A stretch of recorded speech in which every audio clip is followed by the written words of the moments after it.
সেউজীয়া ৰং মোৰ প্ৰিয়। কিয় জানো? শাওনৰ সেই সেউজীয়া পথাৰখন মোৰ বৰ প্ৰিয়।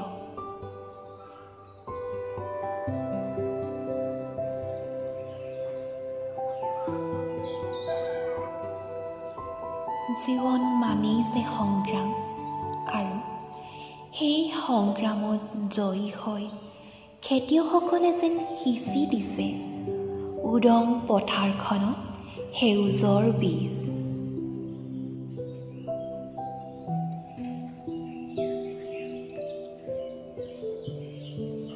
কৃষকৰ সীমাহীন ব্যস্ততা, প্ৰাণ ভৰা কষ্ট, ভাগৰ আৰু ত্যাগত যেন প্ৰাণ পাই উঠে সেই সেউজীয়াবোৰ।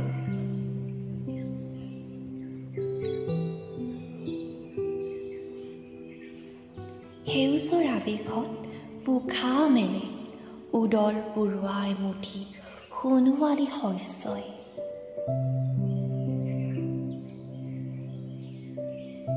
জীয়াই থকাৰ অৱকাশ।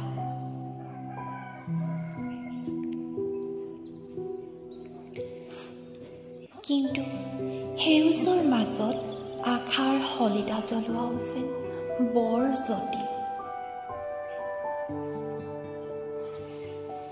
মেঘাচ্ছন্ন আকাশৰ পৰা নামি অহা বৰষুণজাকে যেন বাৰুকৈ কোবাই যায় কৃষকৰ প্ৰাণ ভৰা কষ্ট।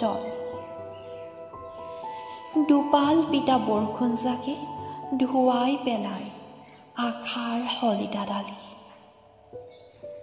বানত উটি যায় কাৰোবাৰ ভগা পজা। সেউজীয়াবোৰো যেন লুকাই যায় পানীৰ মাজত। নিৰাশাই চানি ধৰে সকলোৰে হৃদয়। তথাপিও যেন উদ্যমী কৃষকে নামানে হাৰ। কপালৰ ঘাম মাটিত পেলাই কৰে সংগ্ৰাম। পুনৰুজ্জীৱিত হৈ পৰে সেই সেউজীয়াবোৰ, যিয়ে কঢ়িয়াই আনে স্বপ্নীল আশাৰ বতৰা। মোৰ প্ৰিয় ৰঙৰ সফুৰা।